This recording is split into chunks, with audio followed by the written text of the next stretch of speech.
Muito bem, vamos começar então o nosso WhatsApp. Bom dia, pessoal do Quarto Poder.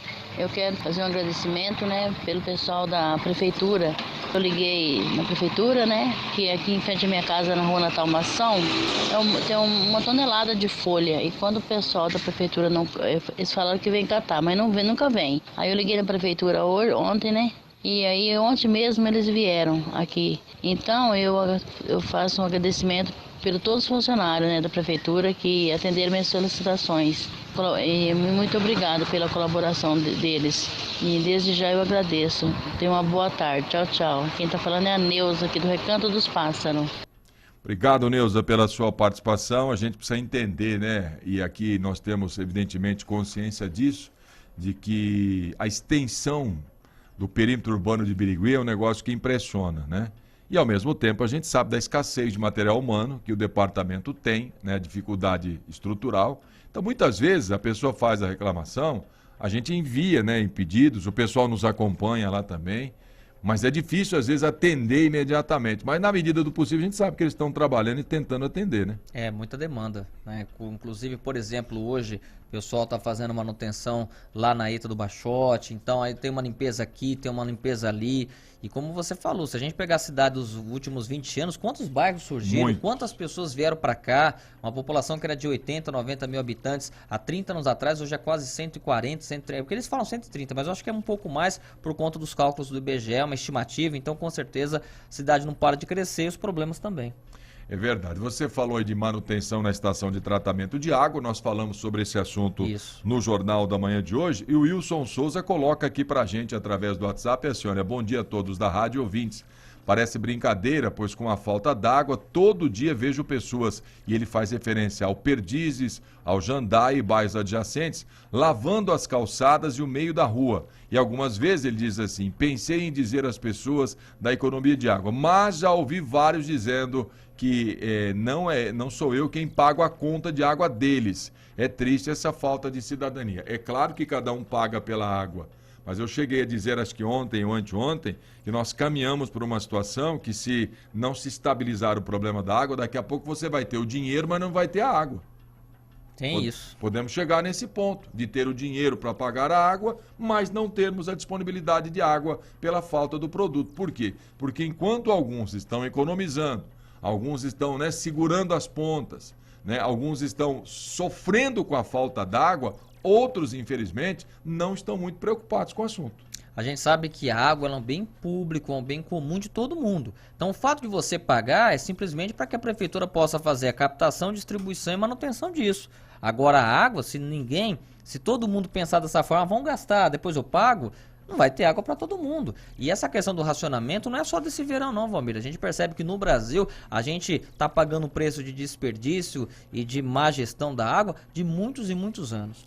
É verdade. Só para lembrar também os amigos que estão conosco, tem uma nota da Secretaria de Meio Ambiente comunicando que hoje tem uma manutenção na adutora, lá da captação de água do Baixotes, na ETA também. Isso. E isso influencia na distribuição de água para mais de 30 bairros. Mais de 30 bairros hoje, tem dificuldades aí nessa questão de abastecimento. E pode ter, inclusive, paralisação. Em algumas torneiras pode ficar sem água. A gente percebe que eles estão tentando de todas as formas alguma solução a curto prazo, mas não está fácil. Então, são mais de 30 bairros por várias partes da cidade. Bairros que são atendidos aí pela estação de tratamento ali, olha, água que vem do Baixotes, que passa aí pelos reservatórios, da Saudade, do Isabel Marim, esse pessoal todo aí desses bairros, Jardim Pérola, Morumbi, Vila Maria, Fátima, Mavan, Estoril, Estable, Eurico Caetano, e vai por aí afora, Vila Saudades,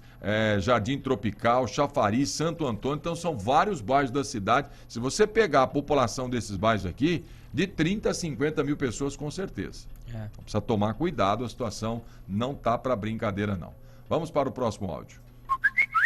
Bom dia, Valmir. Eu estou ouvindo o seu rádio sobre a água. Eu moro aqui em Araçatuba e eu acho que devia ter multa para quem lava a calçada. porque aqui é um desperdício. Eu tenho 2 pessoas que moram aqui, vizinhança aqui, que lava a calçada. Tem uma que lava de manhã e à tarde, todos os dias. A outra lava um dia sim, um dia não, calçada e quintal.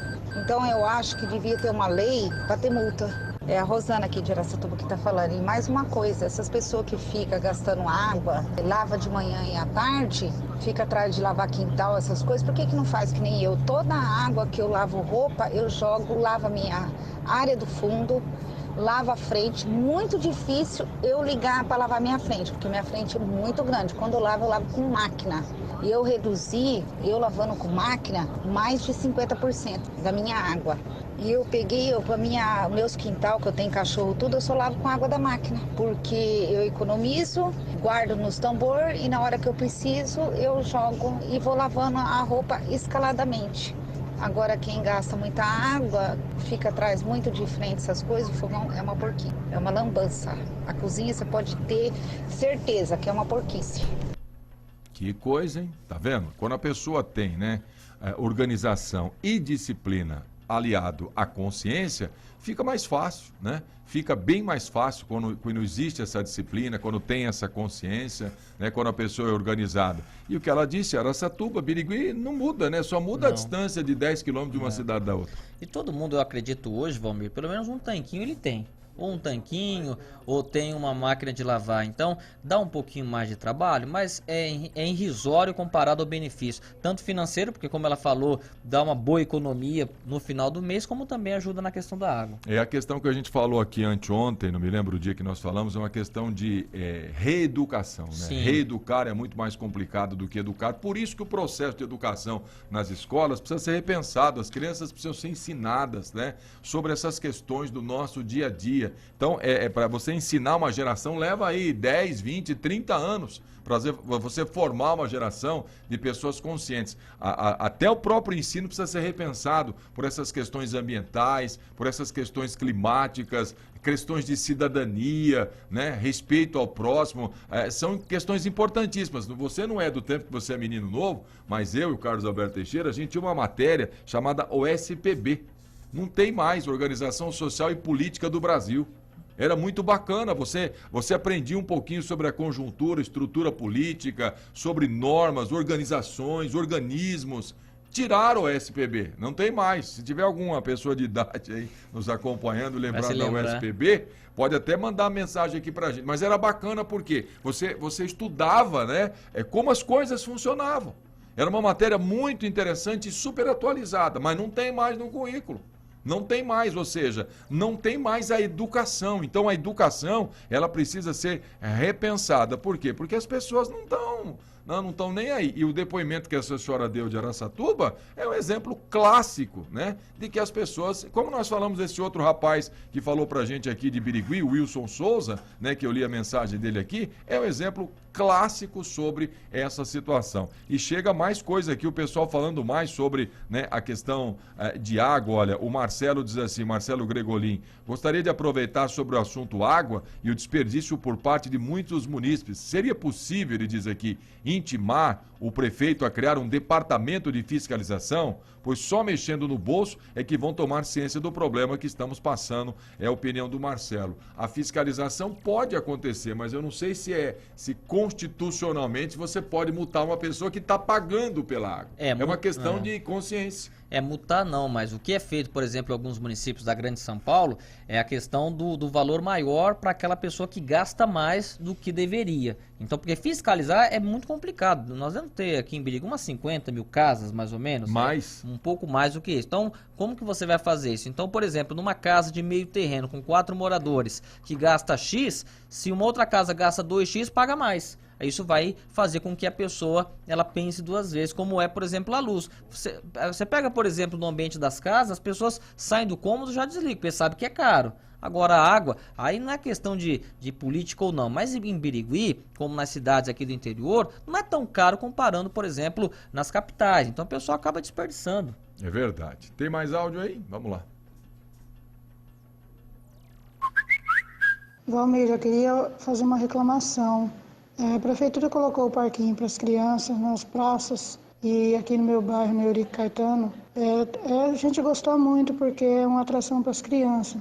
Eu disse para as crianças. Só que eu estou vendo muito adulto sentado nos balanços, coisa que o balanço não suporta. Aí eu queria pedir aos pais que fossem acompanhar as crianças que não sentassem nos balanços, né? Não utilizasse o parquinho como se fosse para adultos, e somente para as crianças, porque senão não dura muito tempo. Obrigado, Valmir. Que pena, né? Que pena. Quer dizer, é um difícil. investimento que vai para o ralo. As pessoas não têm consciência. Falando da água é a mesma coisa, é uma questão de consciência. Pô, o balanço é para criança, o brinquedo é para criança. Aí vai o grandão lá, né? Vai o mamute, né? Aquele gigante, senta no balancinho. Não, 2 meses acabou tudo. Eu falei ontem aqui, né, que tinha um rapazinho bem magrinho, pra não falar o contrário, brincando de gangorra, ali na rotatória Silvares. Eu flagrei isso uns... né? Um rapazinho, um rapagão, né? Um rapazinho de uns 30, 40 anos e uns 100 quilos mais ou menos, né?